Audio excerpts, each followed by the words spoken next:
하나님, 자다가 깰 때가 되었다는 말과 어둠의 일을 벗고 빛의 갑옷을 입자는 말씀이 저희들 안에서 실행되게 하시옵고, 믿음에 대해서 점검하며 자기 이익만을 위해서 살아가는 세상에서 부활에 대한 소망을 가지고 참고 견디며 기다리고 살아가게 하여 주시옵소서.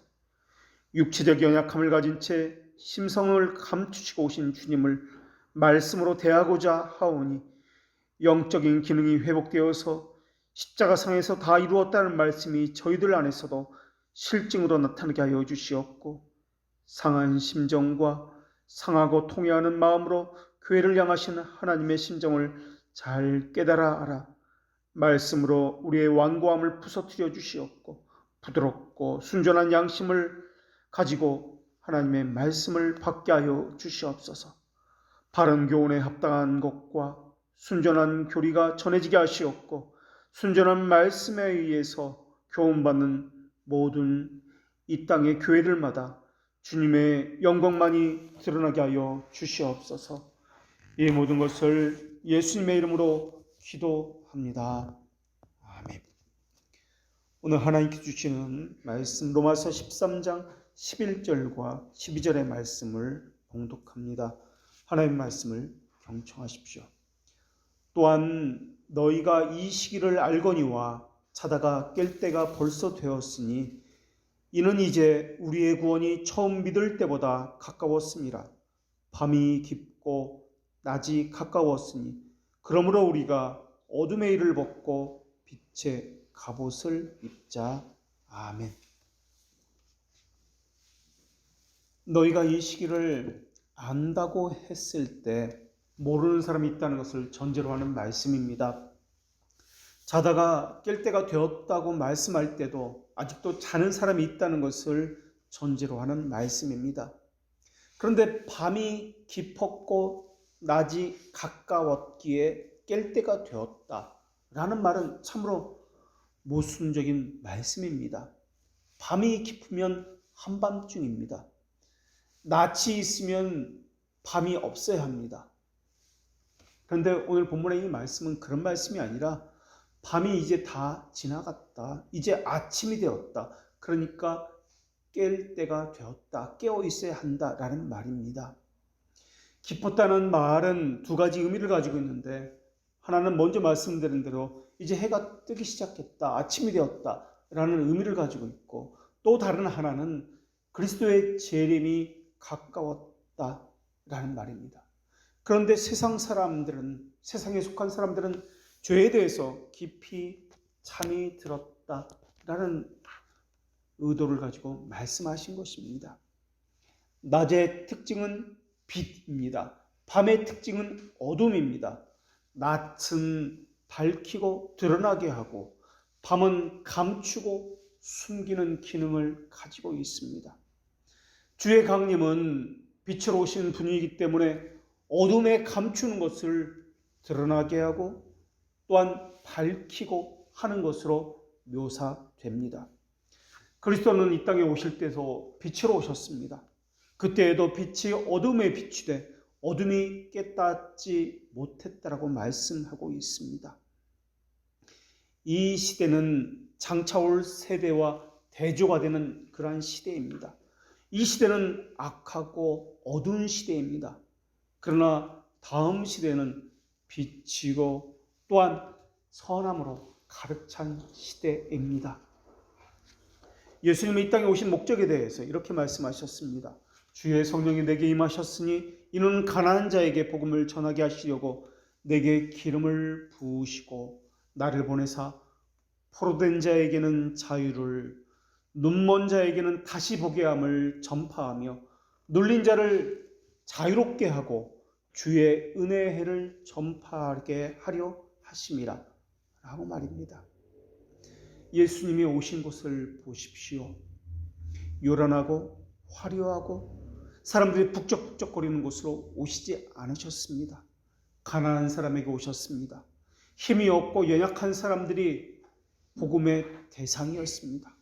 포로된 자에게 먼저 다가가셨고 눈먼 자에게 찾아가셨습니다. 눌린 자에게 손을 내미셨고 아무것도 할 수 없어서 넋을 놓고 주저앉아 울고 있는 자들에게 다가가서 친구가 되어 주셨습니다. 이런 말씀들에는 정말 가난한 자라는 의미도 있지만은 사실은 그런 의미보다는 구원의 대상자들이 처한 상태, 그들이 철저하게 낮아진 상태에 대해서 묘사하는 그러한 단어들입니다. 이들은 누구에게도 손을 벌 데가 없고 의지할 수 없는 자들입니다. 이들은 오만함으로 자신감으로 가득 차 있는 자들이 아닙니다. 비참한 상황 속에서 그 어디에서도 자신을 찾지 못하는 자들입니다. 이들은 어쩌면 고치지 못할 질병 가운데에서 죽음이라는 거대한 산 앞에 나약한 인간의 한계를 절감하고 있는지도 모르겠습니다. 현실에 세상의 높은 벽 앞에서 좌절하고 있는 사람들, 물질이 없어서 그저 내일 일을 생각할 여유조차 없을 만큼 숨이 쉬기 힘들 정도로 어려운 사람인지도 모르겠습니다. 죄라는 자신도 어쩔 수 없는 큰 능력 앞에서 자신을 저주하고 모든 것을 포기한 상태에 있는 사람인지도 모르겠습니다. 자기 자신의 깊은 저 곳까지 내려왔다고 생각했지만은 그보다 더 깊은 곳으로 내려가야 한다는 절망적인 소식을 들은 사람인지도 모르겠습니다. 자신을 불신하게 되면서 마음의 걱정이, 동요가 뒤따르고 있는 사람인지도 모르겠습니다. 차라리 걱정하고 근심한다는 것은 그래도 여유가 있는 사람일 것입니다. 죽음의 공포마저 다 잊어버리고 이제는 모든 것을 포기해버린 사람인지도 모르겠습니다. 자기 죽음을 철저하게 깨닫고 자신의 모든 것을 포기하게 되면 하나님의 심판에 대해서 관심을 갖지 않을 수가 없게 되어 있습니다. 자신의 무력함을 깨닫게 되면 자신이 의존하는 것에 대한 절망을 갖게 될 것입니다. 이러한 것도 의존의 대상이 아니구나. 이런 것도 나를 일으켜 세워줄 수가 없구나.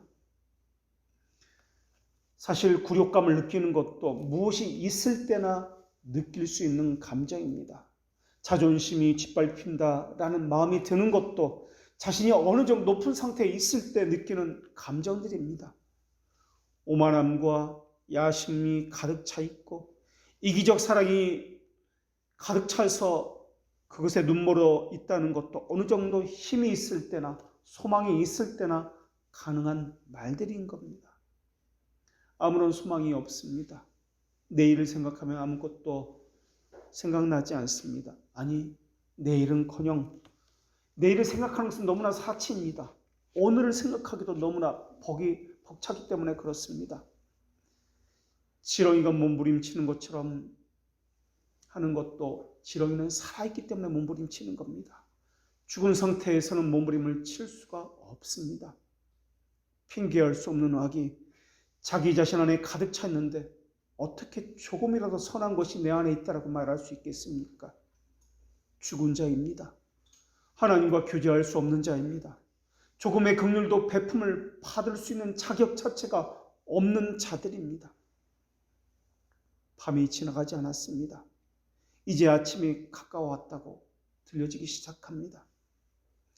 예수님이 오셨을 때 동방박사나 목자들 같이 아주 소수의 사람들만이 그것을 알았을 뿐입니다. 예수님이 오신 것은 떠들썩하게 오신 것이 아니었습니다. 사람들이 많은 곳에 오신 것도 아니었습니다. 신랑이 신부를 맞으러 오실 때 밤에 도적같이 오신다라고 그렇게 말씀하고 있습니다. 이러한 것은 오늘날 사람들의 정서와는 너무나 맞지 않습니다. 동방박사가 먼저 찾아간 곳이 어디입니까?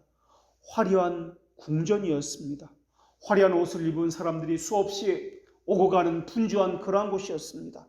먹을 것이 풍부하고 물질이 풍부하고 모든 권력을 가진 사람들이 모인 곳이었습니다. 그러나 그곳을 찾아갔을 때 예수님은 그곳에 계시지 않았습니다. 높디 높은 건물 안에 많은 사람들이 모인 곳에 화려한 복장을 하고 수많은 치장을 한 곳에 예수님이 계시지 않았습니다. 오늘날 사람들의 생각과는 많이 차이가 있는 것 같습니다.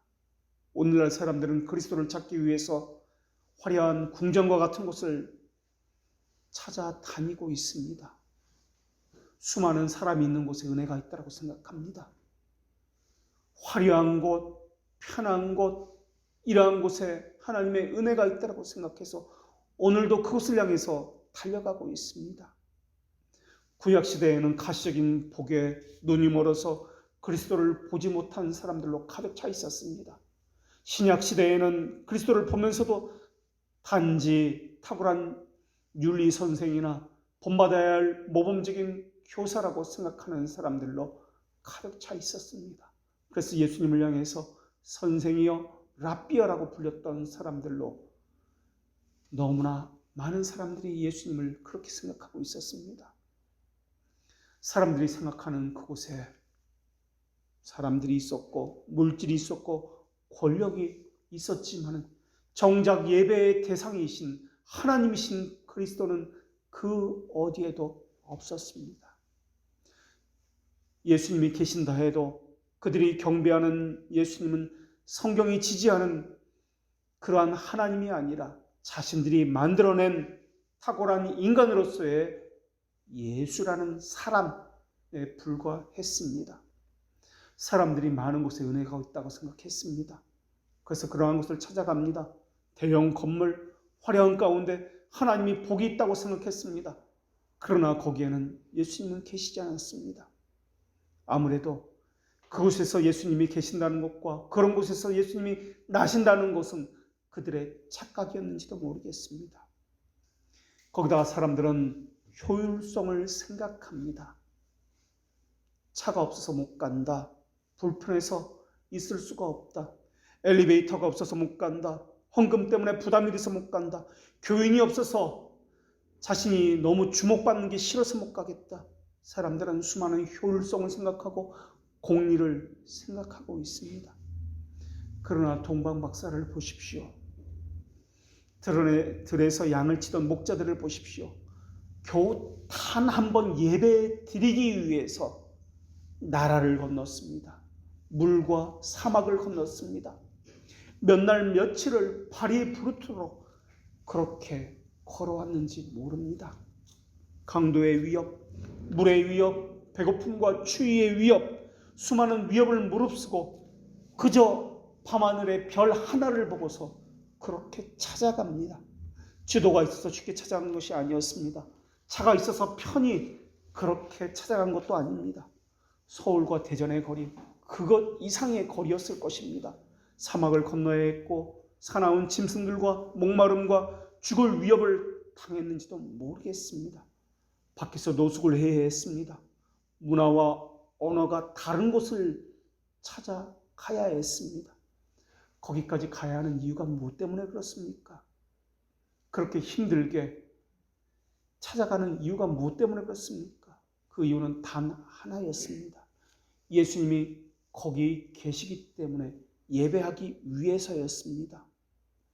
효율성을 생각하는 사람들, 공리를 생각하는 사람들, 그런 사람들과는 전혀 다른 생각을 가졌던 사람인 것 같습니다.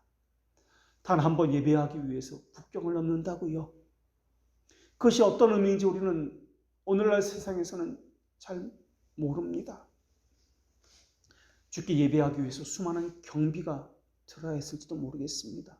수많은 시간이 들여졌을 것이고 정성과 힘과 마음을 다해서 단 한 번의 예배를 위해서 그렇게 찾아갔습니다. 어쩌면 너무나 초라한 건물과 외향을 보고서 실망할 법도 한데 그들은 그 자리에서 무릎을 꿇고 주님을 예배했고 찬송했습니다. 무릎을 꿇은 그 자리는 화려한 궁전의 깨끗한 바닥이 아니었습니다. 그 오물이 묻은 곳, 그 더러운 곳, 사람들은 있지 아니하고 짐승들이 있는 그곳에서 무릎을 꿇고 그곳에서 예배를 드렸습니다. 물질을 들여서 주님의 영광을 찬송했습니다. 단 한 번의 예배를 위해서 말입니다. 자신의 모든 것을 쏟아놓았습니다. 다른 사람 보기에는 미련한 짓이라고 손가락질을 했는지도 모르겠습니다. 왕은 그곳에서 태어나서는 안 된다고 말했을지도 모르겠습니다. 그것이 화려해서 무릎을 꿇은 것입니까? 규모가 크고 사람들이 많아서 그곳에서 예배한 것입니까? 아닙니다. 단 하나의 이유, 그리스도가 그곳에 계셨기 때문에 예배한 것이고 그곳에 그리스도가 계셨기 때문에 찾아간 것입니다. 그때 그들이 드린 예배의 감격, 그것이 어떤 것인지 과연 이 땅의 사람들은 알 수 있을까요? 그런 정성을 가지고 예배드리는 사람이 과연 이 땅에는 몇 명이나 될까요? 그런 정신을 가지고 예배를 하는 사람들, 그러한 곳을 찾아가는 사람들은 이 땅에 과연 몇 명이나 될까요? 사람들은 자기식으로 주님을 이해하기 시작했습니다. 주님이 오신 이유는 억울한 사람들, 병든 사람들, 슬픈 사람들, 괴로운 사람들, 억눌린 사람들을 이들과는 전혀 상관이 없습니다. 이들을 찾아갔다는 말의 의미는 하나님의 백성은 훈련을 받는다는 의미로서 이러한 말씀을 하신 것입니다. 병들고 억울한 일을 당합니다. 억눌리는 일을 당합니다. 포로되는 일을 당합니다. 병들고 포로되고 억울한 일을 당하는 것이 목적이 아니라 또 그런 사람들이 모두 그리스도를 만난다는 말이 아니라 그런 훈련을 통해서 그것을 수단으로 하나님께서 그것을 수단으로 사용하여 그리스도를 만나게 해 주신다라는 뜻입니다. 그런 상태가 되면 모두가 그리스도를 만난다는 뜻이 아니라 그런 상태에 처해지게 하셔서 겸손함을 잊고 그 어디에도 의존할 수 없게 만드시고 오직 그리스도를 의존하게 만드신다라는 것입니다. 그리고 그것은 반드시 하나님의 택하신 백성이어야만 합니다. 슬퍼하는 자에게 화관을 주고 그 죄를 대신하여 기쁨의 기름으로 그 슬픔을 대신하고 찬송의 옷으로 그 근심과 걱정을 대신하게 하고 그들이 의의 나무가 되어서 여호와께서 심으신 그 영광을 나타낼죄로 하나님께서 직접 그들을 훈련시키고 만드시겠다라는 말씀입니다. 그래서 택자라면은 반드시입니다. 훈련을 받습니다. 택자인데 훈련을 받지 않는다면 그것은 그 사람이 택자가 아닐 가능성이 많습니다. 그 훈련이 어떤 훈련인지 모릅니다. 병이 들었거나 억눌림을 당하거나 포로가 되었거나 슬픈 일이 있거나 그것이 어떤 것인지 모르지만 반드시 그 훈련을 통해서 낮아짐을 경험하게 될 것입니다. 그 훈련은 자기를 낮추는 훈련이고 자기를 의존하지 못하게 하는 훈련이고 자기를 부인하게 하는 훈련입니다. 그리고 그 훈련은 예수 그리스도를 바라보게 하는 훈련일 것입니다. 예수님이 이 땅에 오신 것은 이 세상의 불의를 없애기 위해서도 아니고 행복과 기쁨을 주기 위해서도 아니고 걱정과 근심을 없애기 위해서도 아닙니다. 더 좋은 세상을 만들기 위해서도 아닙니다. 그런데도 사람들은 더 좋은 세상을 만들기 위해서 사회 정의를 이루기 위해서 교회가 세상에 빛이 되기 위해서 빛이라는 개념은 성경에서 말하는 그런 빛의 개념이 아니라 행복, 번영, 사람들의 공리 이런 빛이라고 이야기하면서 이야기하고 있습니다. 가시적인 어떤 것을 생각합니다. 물질과 권력과 관련된 어떤 것을 복이라고 빛이라고 이야기합니다. 서구 나라가 빈곤 국가보다 잘 사는 것은 사실입니다. 그러나 서구 사회라고 해도 정신적인 고통, 흑암, 도덕적인 타락은 마찬가지입니다. 오히려 그들은 타락의 정도가 더 심할 것입니다. 잘못된 것을 예배하는 자들은, 잘못된 것을 빛이라고 하는 자들은 그리스도가 이 땅에 오신 이유를 잘못 해석하고 있습니다. 잘못 해석하게 되면은 다른 것을 추구하게 되어 있고 다른 것을 예배하게 되어 있습니다. 교회가 할 일에 대해서도 잘못된 이해를 가지고 있게 되어 있습니다. 그렇게 되면은 빼앗기고 억눌린 자를 위해서는 불평등을 고치려고 그렇게 할 것입니다. 그것이 교회가 해야 하는 일이라고 불평들을 위해서 싸우기 시작할 것입니다. 근심하고 염려하는 이들을 위해서는 부의 재분배를 위해서 노력하게 될 것입니다. 병든 자나 눈먼 자를 고치기 위해서는 병원을 짓고 학원을 세우고 학교를 지으면서 사회복지 혜택을 위해서 애쓸 것입니다. 그것이 교회가 해야 하는 일이라고 주장할 것이며 그것이 신자가 해야 할 마땅한 일이라고 그렇게 여길 것입니다. 사회산업, 사회복지, 사회정의운동 이런 것은 예수님이 오신 이유가 아닙니다. 눈먼 자에게 다시 보게 해주겠다는 이 말씀은 눈을 뜨게 하는 병원을 짓게 해주겠다는 의미가 아니라 마음의 눈이 멀어서 볼 수 없는 자들을 보게 해주겠다는 말입니다. 무지하고 어둠에 가려져서 누가 구세주이고 자신이 의지할 존재인지 알지 못하는 자들에게 그들이 의존할 분이 누구인지, 그들의 창조주가 누구인지, 만물을 다스리고 주관하시는 분이 누구인지 보게 해주겠다는 의미입니다. 마음에 하나님 두기를 싫어하는 자들에게 그들의 상실한 마음대로 내버려 두는 것이 아니라 그들에게 하나님을 아는 지식을 주겠다라는 말입니다. 예수 그리스도의 은혜로 말미암아 새로운 품성을 갖도록 해주시겠다는 말씀입니다. 자기를 창조하시는 분의 형상을 쫓아 지식에서는 물론이거니와 하나님을 바르게 알고 바르게 경배하는 것이나 거룩함을 입은 그분의 형상을 따라 관계하는 모든 이웃에게 공정함을 베푸는 것을 이야기합니다. 먹든지 마시든지 모든 것을 하나님의 영광을 위해서 하라는 말씀은 성경에 보면 먹을 때 이렇게 먹어라, 저렇게 먹어라, 무엇을 먹어라, 많이 먹어라, 적게 먹어라, 빨리 먹어라, 먹는 방도에 대해서 말하고자 하는 것이 아닙니다. 무엇을 하든지 전 존재가 진심을 다해서 하나님의 영광을 추구하는 삶을 살아라 하는 의미로서 무엇을 먹든지라고 말씀하고 있는 것입니다. 동방 목사와 목자가 단 한 번의 예배를 위해서 그저 별을 따라서 그 먼 거리를 찾아간 것처럼 어디서 무엇을 하든지 정성을 다하고 마음과 뜻과 힘을 다하여서 그리스도를 추구하라라는 것입니다. 성전에서 또 다른 인물들이 있었습니다.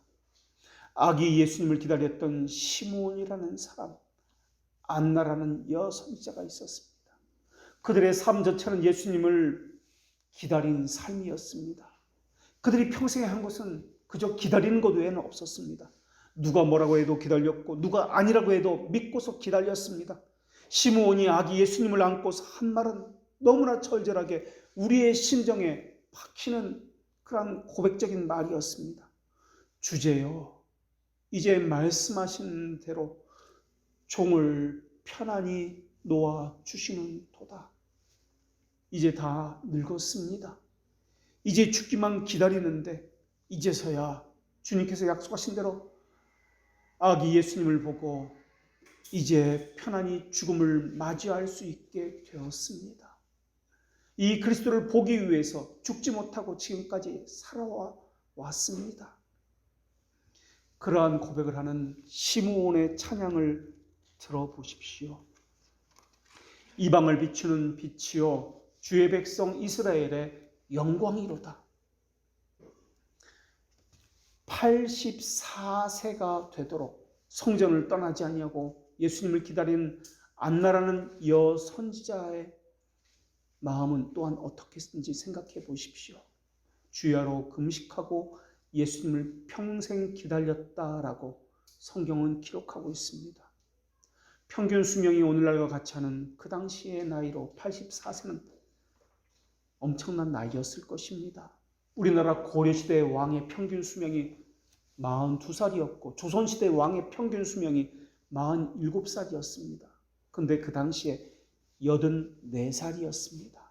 그 나이가 되도록 예수님을 기다려온 삶을 살았습니다. 그리고 마침내 예수님을 보았습니다. 시므온이나 안나에게 공리를 따지는 사람들, 그 사람들이 보기에는 얼마나 미련한 사람들입니까? 그러나 시므온이나 안나에게는 그 기다림이 하나님의 영광을 나타내는 방법이었습니다. 평생의 기다림. 어떤 사람에게는 미련한 일이었으나 어떤 사람에게는 하나님의 일을 감당하고 있었던 그러한 사명이었습니다. 마치 기약도 없이 산 위에다가 방주를 만들었던 노아처럼 말입니다. 과연 어떤 것이 하나님의 백성다운 삶이었습니까? 어떤 것이 하나님의 백성다운 삶이냐고 묻는다면 우리는 무엇이라고, 어떤 것이라고 대답할 수 있겠습니까? 효용성을 찾는 사람, 공리를 찾는 사람, 그 사람들의 입장에서 보면은 이러한 것은 미친 짓입니다. 아무것도 하는 것 없이 기다린다고요? 84년을 기다린다고요? 그리고 겨우 한 것이 예수님을 안아보고 한마디 고백하고 이제 죽어야 한다고요? 하나님의 입장에서도 그렇고 시므온이나 안나 입장에서도 그렇고 그 기다림은 하나님의 영광을 위한 것이었고 하나님의 나라를 위한 것이었습니다. 하나님의 자녀로서의 그것은 분명한 선명한 사명이었습니다. 사람들 보기에는 기다리는 것이 고작 어떻게 사명이 될 수 있느냐, 고작 기다리는 것이 어떻게 영광이 될 수 있느냐라고 말할 수도 있겠습니다. 그러나 그들이 기다린 것은 예수님을 보기 위해 그 기다림이라기보다는 하나님의 신실성에 대한 기다림이었습니다. 하나님의 약속, 그 말씀이 진실하다는 것에 대한 기다림, 그것이 입증되는 것에 대한 기다림이었습니다. 그래서 기다린 것은 그리스도에 대한 기다림이 아니라 그리스도가 오신다는 약속에 대한 기다림이었습니다. 그저 기다린 것이 아니었습니다. 그것은 어쩌면 시간 낭비일 것입니다. 그들이 기다린 것은 하나님의 말씀에 대한 약속이었습니다. 무엇을 품느냐에 따라서 하나님의 영광이 될 수도 있고 그렇지 않을 수도 있습니다. 먹든지 마시든지도 마찬가지입니다. 약속의 근거에서 그리스도를 소망했고 기다리고 또 기다렸습니다. 84년을 기다렸습니다. 84년 동안 이룬 것이 무엇이 있습니까? 사람을 전도했습니까? 아니면 교회라도 번듯이 지어서 하나님께 영광의 박수를 치자고 그렇게 부추겼습니까? 버젓한 성경 공부를 하면서 교리 공부를 가르쳤습니까? 기다림이 사람 보기에 남은 것도 아닌 것 같지만 가장 힘들고 고통스러운 훈련이 기다림입니다. 하나님이 하실 일을 나타낼 것을 기다리는 것은 사람이 할 수 있는 일이 아닐 것입니다. 성령님이 기다릴 힘을 주시고 인내하시기 때문에 기다릴 수 있었던 것입니다. 우리 역시 그러합니다. 부활의 몸을 기다리고 있습니다. 그리스도가 다시 오실 것을 기다리고 있습니다. 죄의 몸에서 해방될 것을 기다리고 있습니다. 하나님의 약속이 이루어질 것을 기다리고 있습니다. 죄악이 더 이상 우리를 어찌할 수 없는 그날을 기다리고 있습니다. 예수님의 오심이 인간의 이성으로 이해가 되는 것입니까? 과학으로 증명이 될 수 있는 것입니까? 이것은 과학이나 인간의 이성으로 깨달을 수 없는 신비입니다. 그저 하나님의 말씀으로 선지자의 입에서 입으로 전해 내려온 계시에 의해서였습니다. 이것을 믿는 것 외에는 다른 방도가 없습니다. 과학으로 몸의 부활이 증명될 수 있는 것이라고요? 사람의 이성으로 이것이 이해될 수 있는 것이라고요? 도저히 불가능합니다. 그저 하나님의 말씀, 그 하나님의 어떠하심을 믿는 것 외에는 다른 방법이 없습니다. 성경을 떠나서는 그것을 알 수도 없습니다. 어떤 사람은 성경을 믿을 만한 것이 못 된다고 이야기합니다. 또 어떤 사람은 성경을 이성과 과학으로 이해되는 것만 믿을 수 있다고 이야기합니다. 아무리 과학과 인간의 이성이 발달했다 할지라도 과학으로 몸의 부활을 증명할 수 있는 것일까요? 그래서 나온 것이 역사적 예수 연구 아닙니까? 우리가 믿는 것은 믿을 수 있는 것만 믿는 것이 아닙니다.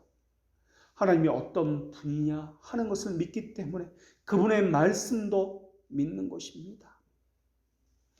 구약의 인물들은 자신들이 제사 드림으로써 구원받은 것이 아니었습니다. 예수님이 오신다는 그 말씀의 신실성을 믿음으로써 구원받았습니다. 그 약속을 믿은 것입니다. 그러나 어떤 사람은 그것만 빼고 그리스도가 오신다는 그 약속에 대한 믿음만 빼고 나머지를 다 믿은 사람도 있을 것입니다. 어떤 사람은 제사를 열심히 드리는 것으로 구원받으려 했던 사람도 있을 것입니다. 어떤 사람은 구제를 열심히 하는 것으로, 어떤 사람은 기도를 열렬히 하는 것으로 하나님을 만나고 구원받으려는 사람도 있었을 것입니다. 그러나 아무리 종교적인 의식을 하고 열심을 행한다 할지라도 거기에서 예수 그리스도가 빠지면 그것은 구원받을 수 없음이 분명합니다. 겉으로 볼 때는 모두가 똑같아 보일 것입니다. 그러나 어떤 사람은 그리스도를 소망하면서 예배하고 있고, 그러나 어떤 사람은 그리스도 없이 습관적으로 예배하고 있고 섬기고 있습니다. 어려서부터 하다 보니까 자기도 모르게 아파도 교회 가야 하는 것이고 무슨 일이 있어도 당연히 예배해야 하는 것처럼 여겨질 수도 있습니다. 그러나 그리스도를 만나지 못한 사람의 섬김과 그러한 사람의 예배는 하나님에게는 아무런 소용이 없다라는 것입니다. 부활도 마찬가지입니다. 모두가 기다릴 수밖에 없습니다. 자신의 억눌리는 것이 해방되기 위해서 그날을 기다릴 수도 있습니다. 병 고침을 받기 위해서 기다릴 수도 있습니다. 수많은 다른 이유를 가지고 부활과 예수 그리스도의 재림을 기다릴 수도 있습니다. 그러나 겉으로 볼 때는 모두가 다 같이 기다린다 할지라도 그리스도라는 기름이 없이 기다리는 다섯 처녀는 신랑을 도착을 한다 할지라도 맞이할 수가 없었다는 것을 우리는 너무나 잘 알고 있습니다. 우리가 기다리는 것은 몸이 없는 영혼이 아닙니다. 부활의 몸은 영체만 있는 것이 아니라 만질 수 있는 물질적인 몸이어야 합니다. 예수님은 제자들 앞에서 부활 후에 내 손과 발을 보고 나인 줄 알라. 또 나를 만져봐라. 영과 살은 뼈가 없으되 너희 보는 바와 같이 나는 있느니라 라고 말씀하시면서 영적인 몸이어야 한다고 부활에 대해서 말씀해 주셨습니다.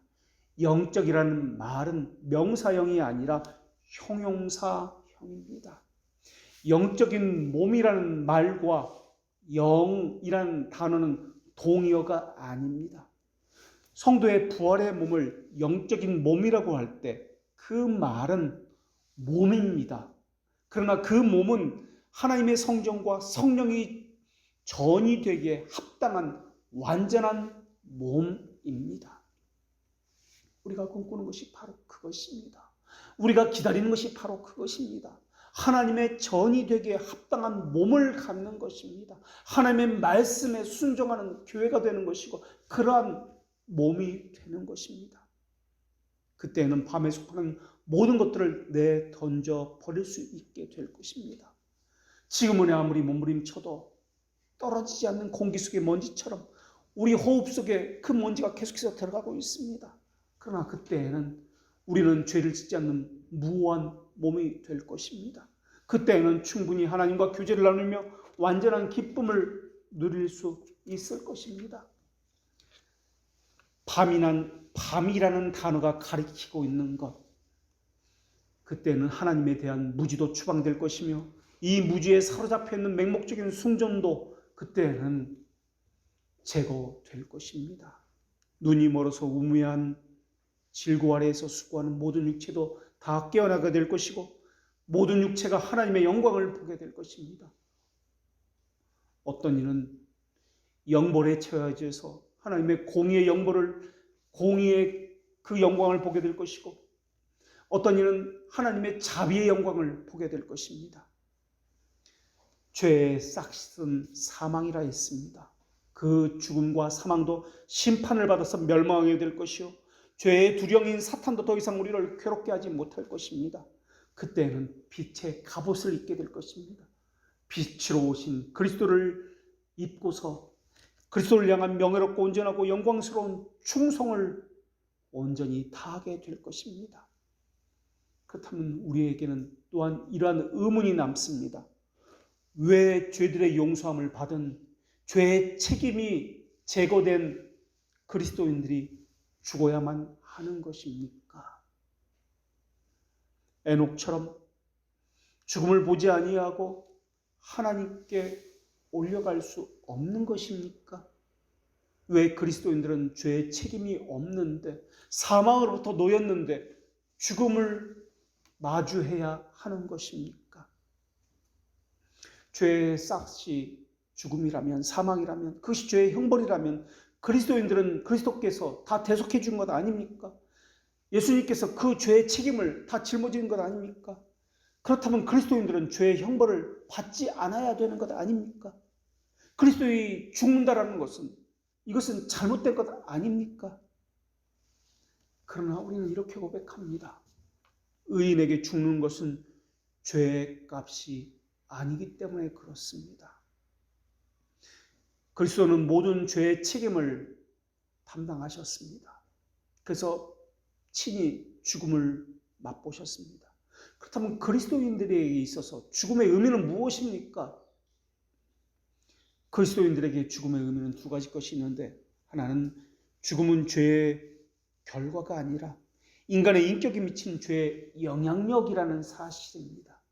그리고 또 하나는, 이것이 더 큰 이유인데, 그리스도인들에게 죽음이라는 의미는 저주가 아니라 하나님의 사랑의 증거라는 말입니다.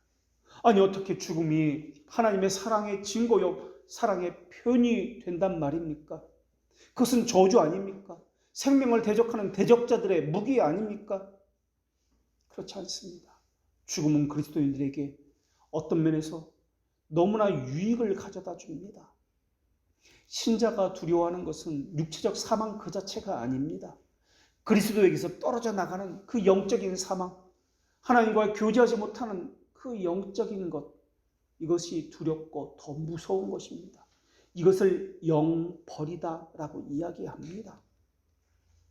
죄의 몸에서 벗어날 수 없어서 몸부림치고 괴로워하는 이러한 이 땅에서의 모든 고통들, 죄로 인해서 시달리는 이 모든 것들이 죽음을 통해서, 육체적 죽음을 통해서 더 이상 시달리지 않게 됩니다. 죄에서 해방되게 됩니다.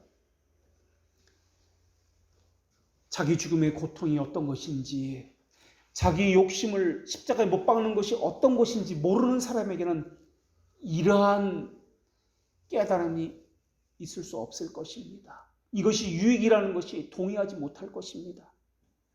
자기를 부인하는 것, 십자가에 못 박는 것, 현실을 무시하는 것, 이러한 것은 엄청난 큰 고통을 짊어져야 하는 것입니다. 그러한 고통을 짊어지고 사는 것이 이 땅에서의 신자의 삶입니다. 그런데 죽음으로 인해서 더 이상 그러한 고통을 짊어지지 않아도 되기 때문에 이것이 하나님의 사랑의 증거라는 것입니다. 이 땅에서의 죽음을 날마다 맛보는 사람은 하늘나라에서의 죽음과 심판이 제외될 것입니다. 그러나 이 땅에서 죽음을 맛보지 아니하는 사람은 하늘나라에서 심판을 받을 것이고 사망의 형벌을 받게 될 것입니다. 그러나 신자는 이 땅에서 날마다 죽음을 경험하는 사람이기 때문에 다시는 하늘에서는 죽음을 경험하지 않게 될 것입니다. 이미 이 땅에서 심판을 받았기 때문에 그렇습니다. 이미 심판을 받는 사람들, 그 사람들이 신자며 그 신자가 바로 이 땅에서 날마다 자기의 죽임을 경험하는 사람들입니다.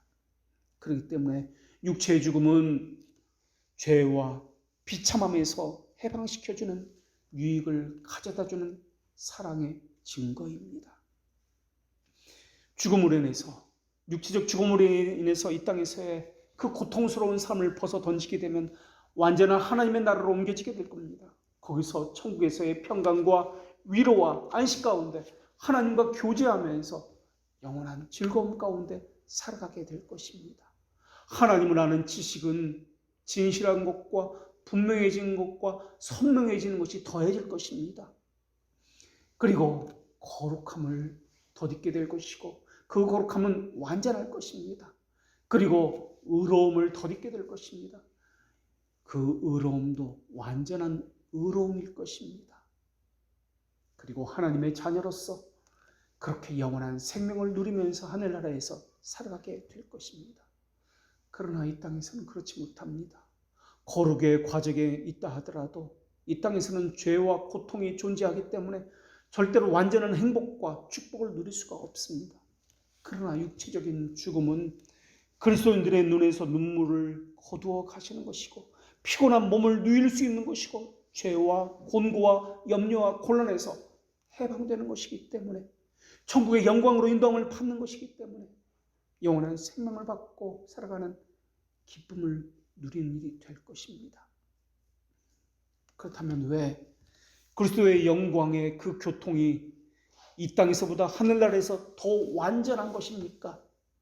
하늘나라에서는 영광 중에 계신 그리스도를 가시적 임재 가운데 함께하기 때문에 그렇습니다. 눈으로 직접 보게 될 것이고 서로 말을 하게 될 것이고 서로 교통하기 때문에 그러합니다. 이 땅에서는 눈에 보이지 않는 그리스도를 붙들고 있는 것이 얼마나 힘겨운지 모릅니다. 그러나 이 땅에서 가졌던 가장 큰 소망의 실체가 이제는 육체적 죽음 이후에 하늘나라에서는 가시적으로 누리기 때문에 그러합니다. 지금 우리의 마음속에 존재하는 죄와 유혹은 너무나 크게 느껴집니다. 우리가 감당할 수 없을 만큼 큰 장벽으로 여겨집니다. 가족이나 주위 관계나 먹고 마시는 것이나 수많은 것들이 이 세상의 삶에서 방해거리가 되어서 우리를 염려하게 하고 고통스럽게 하고 힘들게 하고 있습니다. 육체적 연약함이 그러하고 조금만 일을 해도 피로감이 몰려오는 것이 그러하고 몸과 마음이 아프게 하는 것이 그러하고 질병과 고통들과 또한 여러 가지 문제들이 그러합니다.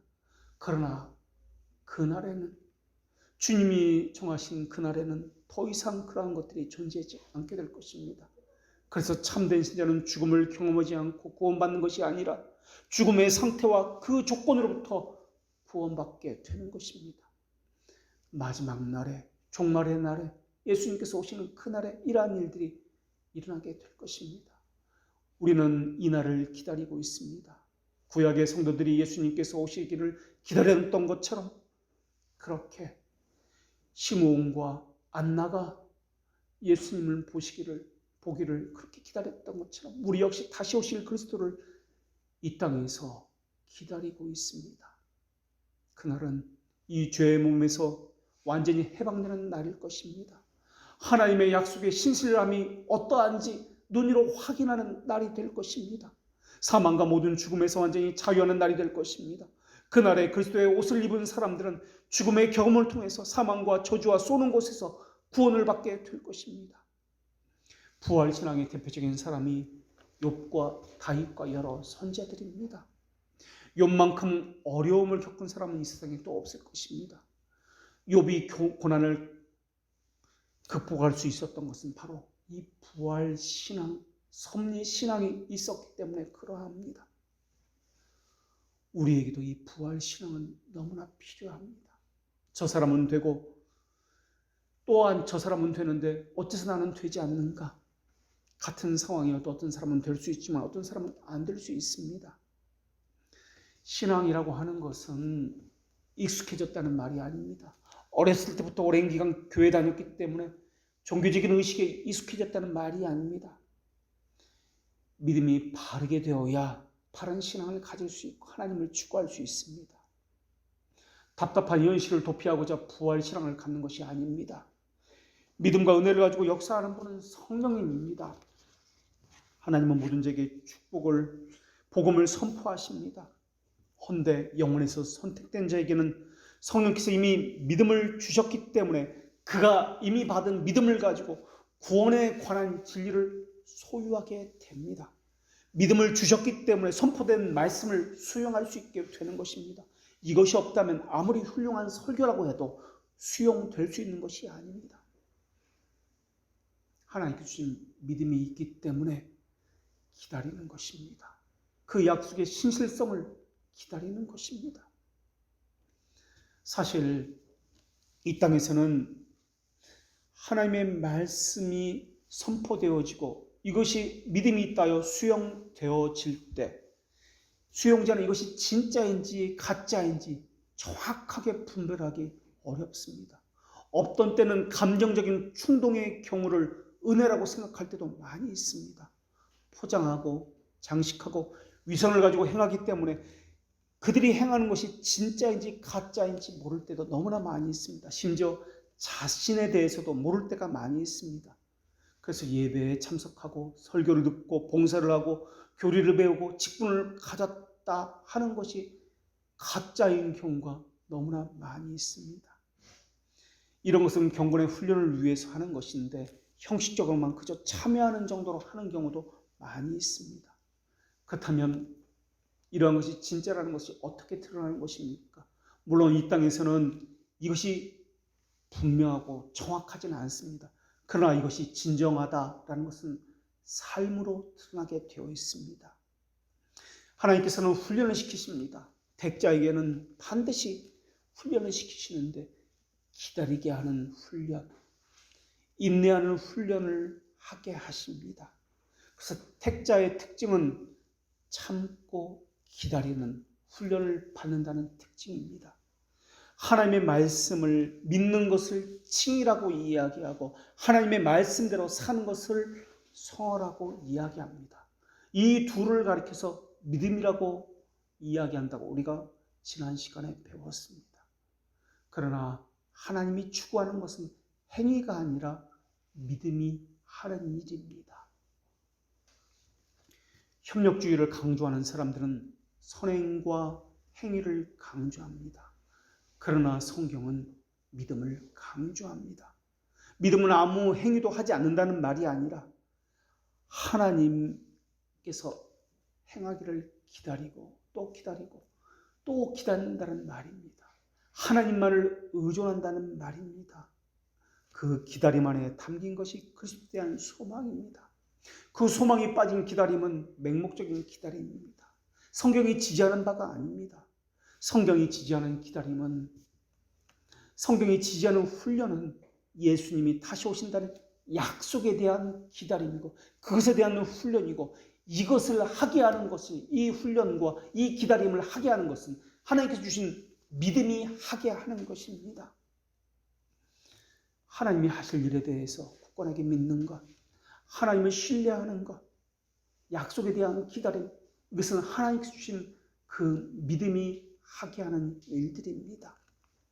이것은 사람들이 소위 말하는 비전이라는 것, 꿈이라는 것, 그러한 약속을 말하는 것이 아닙니다. 하나님이 드러나는 것입니다. 사람이 드러나지 않는 것이어야 합니다. 참으로 하나님이 크신 은혜가 이렇게 돌려놓으셨다라고 깊이 생각할 만한 것이어야만 합니다. 이것은 하나님께서 교회를 어떻게 보호하시고 그 교회에 주신 진리의 말씀을 하나님께서 어떻게 지키셨고 교회를 어떻게 인도하시고 주정하고 계신지에 대한 입증을 이야기하고 있는 것입니다. 로마 교회는 기다려야 했습니다. 고난과 현실이 어려운 가운데 처한 그들에게 소망은 다시 오실 그리스도에 대한 약속에 대한 신뢰였습니다. 너는 내 종이다. 내가 너희를 이렇게 하겠다 하는 사실이 나타날 때가 있습니다. 그 나타내심을 기다리고 있는 것입니다. 하나님이 하신 약속의 성취는 처음 약속을 주신 때보다 점점 더 시간이 갈수록 그 선명한 실체가 드러나기 시작합니다. 하나님의 말씀이 바르고 깊고 풍성하게 있는 교회에서는 그 말씀을 사모하는 신자들이 점점 더 선명하게 하나님의 약속을 기다리는 그 실체가 드러나는 것을 보게 될 것입니다. 하나님을 찬양하고 예배하고 열렬하게 교제함이 그들의 소망 가운데, 기다림 가운데 점점 그 약속의 실체를 보게 되는 것이 얼마나 기쁜 일이겠습니까? 한 믿음 안에서, 한 약속 안에서, 한 마음을 가지고 서로를 생각하면서 주께서 주시는 은혜를 서로 나누고 그것이 물질이든 영적인 깨달음이든 서로 교통하는 것이 얼마나 소중한 일이겠습니까? 마치 하늘나라의 일을 이 땅에 가져와서 교회에서 맛보게 되는 것을 이야기합니다. 사회적으로도 그 교회가 받은 거룩한 사명이 드러나게 되는 것, 교회를 이롭게 하고 교인들의 신앙이 그렇게 자라가고 이러한 것이 드러나면 얼마나 좋은 일이겠습니까? 십자가가 아닌 것을 짊어지고서 십자가로 생각하고 그러한 것을 짊어지는 것을 말하고 있는 것이 아닙니다.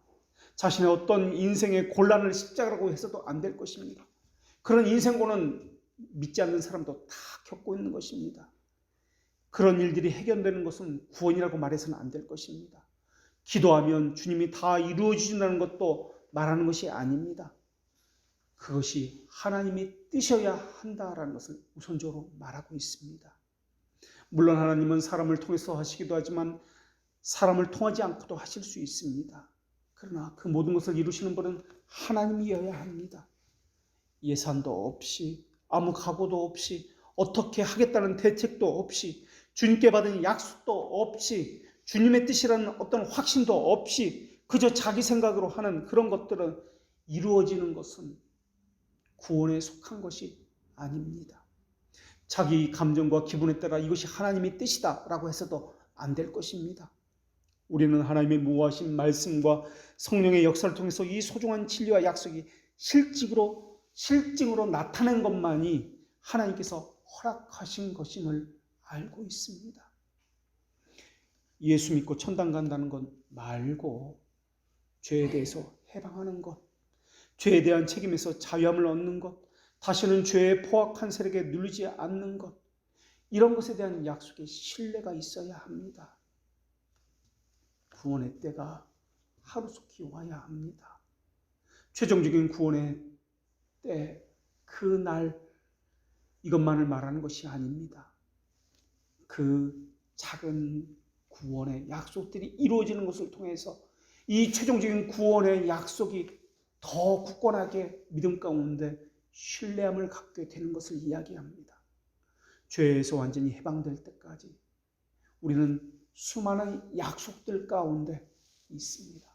그 약속들이 이루어지는 것을 보아야 합니다. 그래서 그것을 위해서 우리는 이 땅에서 거룩과 경건에 관한 훈련을 받습니다. 참고 또 참으며 또한 그 약속들이 우리 안에서 이루어지는 것, 서로를 아끼고 사랑하고 하나라도 더 챙겨주면서 격려하고 위로하며 하나님을 바라보자고 그리스도를 바라보자고 함께 발맞추어 나아가게 되는 것, 이것이 바로 작은 약속들이 우리 안에서 이루어지는 것을 보게 되는 것입니다. 이것을 사모해서 한 사람 한 사람이 주의 말씀을 듣고자 이곳을 찾아오게 되고 그들이 자라가는 것을 우리 눈으로 보게 되고 그래서 다음 세대를 키워내고 또 그 다음 세대를 위해서 진리를 보존하는 것, 이것을 우리 눈으로 보아야 할 것입니다. 그리고 이 땅에서 그리스도인들이 유의해야 할 네 가지 지침에 대해서도 배울 수 있게 됩니다. 오늘 본문에서 말하고 있는 것처럼 깨어나야 한다는 사명에 대해서 배워야 합니다. 우리 자신을 어떻게 경건으로 탄정하는지에 대해서도 그러하며 어떻게 말씀으로 살아야 하는지에 대해서도 그러하며 해서는 안 되는 것이 무엇인지에 대해서도 오늘 말씀은 그렇게 우리에게 전해주고 있습니다. 육체의 안일함, 게으름, 나태의 잠, 영적인 사망의 잠에서 영적 무감각의 잠에서 깨어나야 합니다. 주께서 가장 긴급한 상태에서 제자들에게 하신 말씀은 단 한마디였습니다. 깨어 있어라. 파수꾼에 깨어 있음과 같아야 하고 게으른 자에게 주시는 말씀처럼 어느 때에 잠이 깨어 일어나겠느냐 여야 하고 겟세마네 동산에서 너희는 여기 머물러 나와 함께 깨어 있어라와 같아야 합니다. 또 주님께서는 시험에 들지 않게 깨어 기도하라고도 말씀해 주셨습니다. 하나님은 오늘 본문에서 로마 교회에게는 오늘 본문을 통해서 말씀하신 것처럼 또 고린도 교회에도 깨어 의를 행하고 죄를 짓지 말라라고 말씀해 주셨습니다. 깨어 믿음에 굳게 서서 남자답게 강건하라고도 말씀해 주셨고 에베소 교회를 향해서는 잠자는 자여 깨어서 죽은 자들 가운데서 일어나라. 그리스도께서 너에게 비추시라고도 말씀하셨습니다. 모든 기도와 간구를 하되 항상 성령 안에서 기도하고 이를 위해서 깨어 구하기를 항상 힘써야 합니다. 자기만 깨어 있어서는 되질 않습니다. 함께 깨어 있으라고 하나님께서는 말씀해 주셨습니다. 제가 잠이 들어 있으면 여러분은 저를 위해서 깨어 있기를 기도하고 권면해야 할 것이며 서로가 서로를 위해서 권면하고 깨어 있기를 그렇게 기도해야 합니다. 오늘 말씀 어쩌면 로마 교회가 현재 겪고 있는 환난에서 구출되기를 바라는 마음의 표현일지도 모르겠습니다. 그러나 그것이 무엇이든 그리스도의 강림시에 완성될 구원의 그 완성된 교회의 구원을 말하는 것이면 분명합니다. 우리 적은 무리나마 모두가 구원받는다면 얼마나 좋겠습니까? 우리는 소망으로 구원을 받습니다. 그 소망은 믿음으로 기다리고 인내하는 것입니다. 묵묵히 주를 기다리는 동시에 믿음이 너무 서두르다가 조급해질 때 소망은 이른을 기르치는 일이 없도록 제어하는 역할을 하게 될 것입니다. 소망은 믿음에 힘을 주어서 하나님의 약속을 의심하지 않게 만들 것입니다. 하나님의 말씀의 진실성을 신뢰하게 만드는 것이 소망일 것입니다. 소망은 믿음의 생기를 회복시켜서 지치지 않게 할 것이고, 소망은 종점에 도달할 때까지 믿음을 지켜주어서 도중에 넘어질지라도 다시 일어나게 하는 힘을 주게 될 것입니다. 소망은 끊임없이 믿음을 새롭게 할 것이고, 그 약속은 우리를 회복시켜 줌으로써 믿음을 붙들게 할 것이고, 그 약속은 믿음을 놓치지 않도록 오래 참게 할 것이고 견디게 할 것이고 힘을 줄 것입니다. 이제 깰 때가 되었습니다. 처음 믿을 때보다 구원이 가까워졌습니다. 밤이 깊고 낮이 가까워졌으니 이제는 어둠의 이를 벗고서 빛의 갑옷을 입어야 합니다. 기도하겠습니다. 하나님, 저희들이 살아가는 이 지상의 삶은 너무나 힘이 듭니다. 환경 때문에, 사회적인 다양한 일들 때문에, 심지어 사랑하는 가족과 또한 내 자신 때문에 내적인 영의 기능들이 서로 갈등을 일으키기도 하고 믿음을 유동치게 하고 있습니다. 정결한 양심으로 살아가고 싶은데 그렇게 되면 손해보는 일이 너무나 많이 있습니다. 마음을 상하는 일이 너무나 많이 있습니다. 믿음대로 살아가려고 하면, 말씀대로 행하려고 하면 손해보고 불이익을 당하고 마음을 다치는 일들이 너무나 많이 있습니다. 그러나 저희의 소망은 오직 예수 그리스도라는 것은 변함이 없습니다. 하나님의 말씀으로 계속적으로 위로를 받게 하여 주시옵고, 우리의 소망이